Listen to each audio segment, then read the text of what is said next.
everyone, welcome to my channel, or welcome back to my channel. My name is Casey and I am a fraud because I am wearing sweatpants below this, and I have also not put on makeup in like over 2 months, and I only put on makeup and dressed this nice just to film a video, so I'm a fraud. But in reality, my name is Casey. I am going to be a college senior in exactly 1 week from now, which is crazy because college just flies by so freaking fast.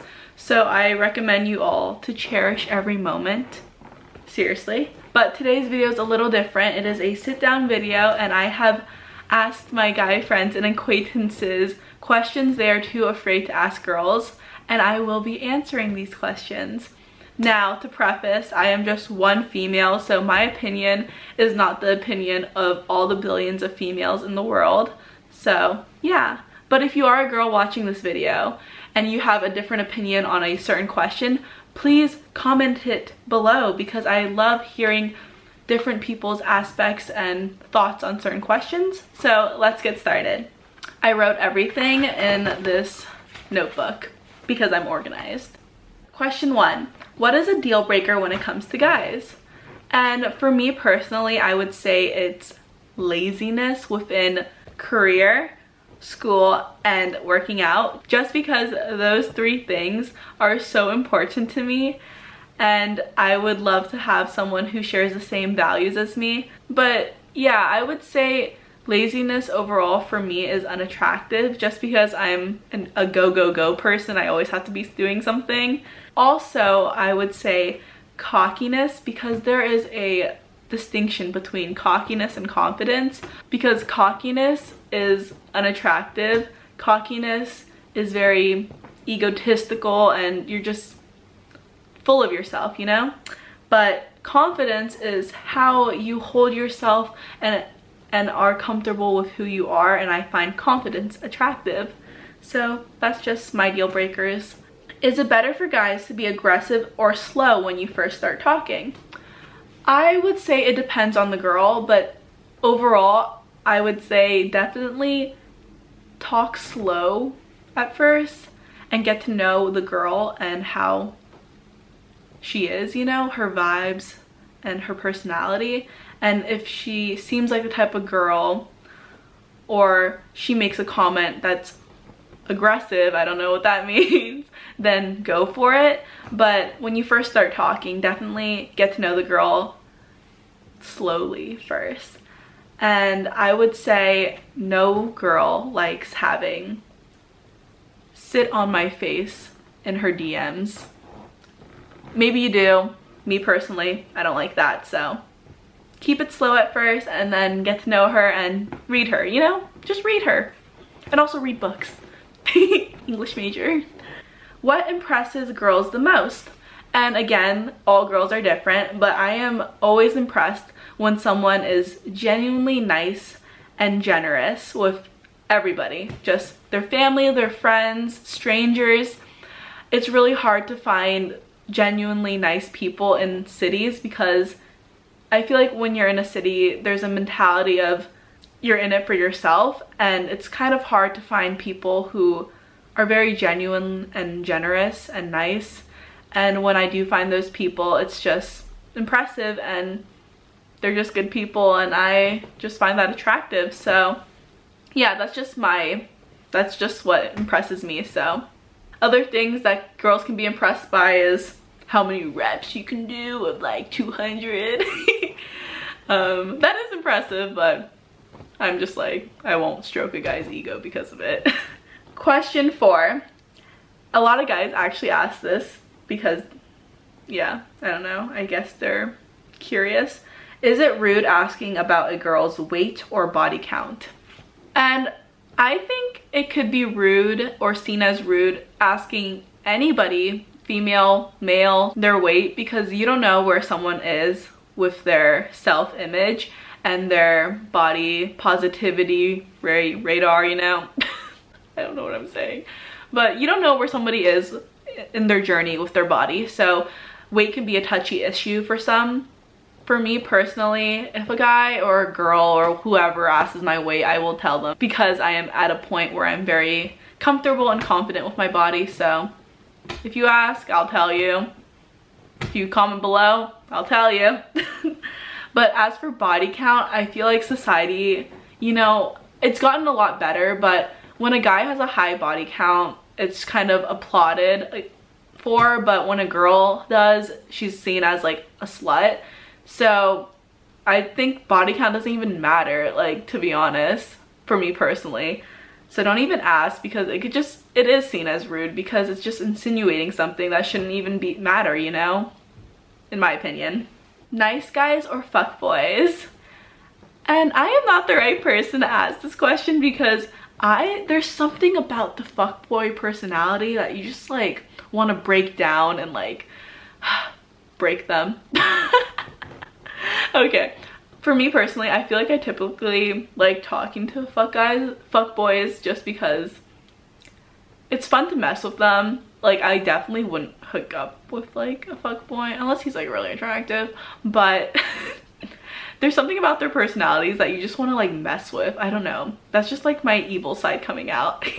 But in the end, I would say nice guys typically will win, I swear. Nice guys don't finish last, Kev Jumba, because in the end you want a guy who treats you with respect, and having that mutual respect is super important in a relationship. So in the long term, nice guys win, and for a night, the fuckboys win. That's how I'm gonna say it.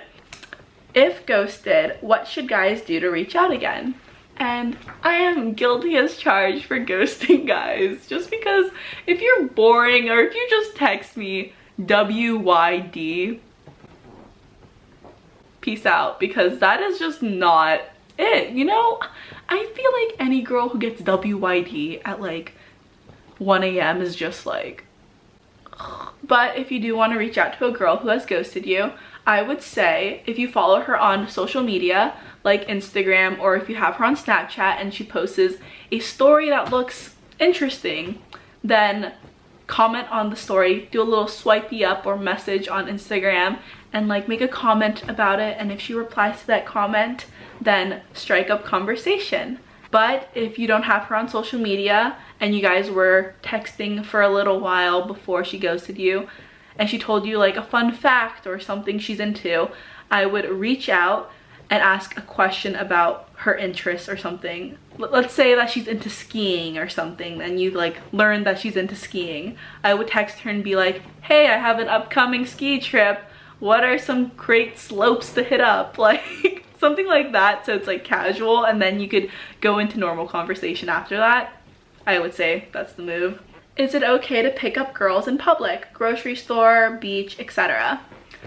I would say yeah, like people get picked up at the bars all the time, so what's the difference between a beach or a grocery store? You could just be casual about it. You could go up to her if she's looking at some like pinto beans or something. You'd be like, oh, I like your shoes, and I also like beans, so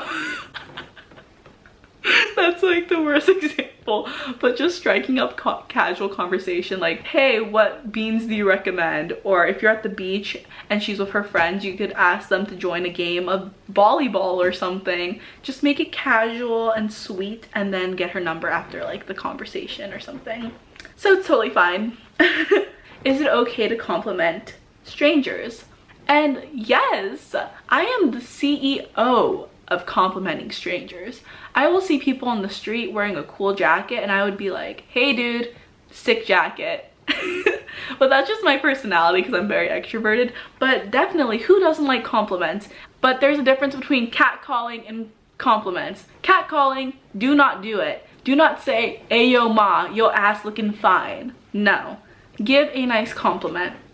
Hey, I really like your shoes, where did you get them? Or nice jacket, that's a great design. Like, I would say compliment the outfit, because girls love having their outfits complimented, or compliment like their hair or something. But don't go for like physical attributes like, yo, I saw your rack from over there, from across the room, it's really nice. Like, no, do not do that. Compliment things that aren't physical, because if you do compliment things that are like physical, like ass, tits, all that jazz, then she's just gonna think you're just a creepy guy, in my opinion. Is politics okay to bring up on dates? And I would say no, not on the first date at least, because you don't know somebody's political standings, or politics can be a touchy subject for some.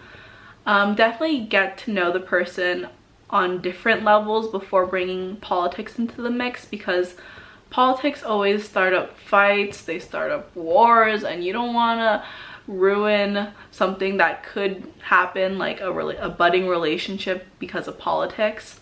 So I would definitely say save that on like the 4th, 5th date if you really want to talk about it. So yeah, that's just my opinion, because I've gone on dates with guys and they brought up politics and they were raging Republicans, and I'm, you know, living in San Francisco, I'm pretty liberal, so it just made me uncomfortable, and I don't like to fight about politics. So I would say keep it to yourself a little bit. Do girls prefer guys to pay on the first date, or is it the thought that counts? I would say it is the thought that counts.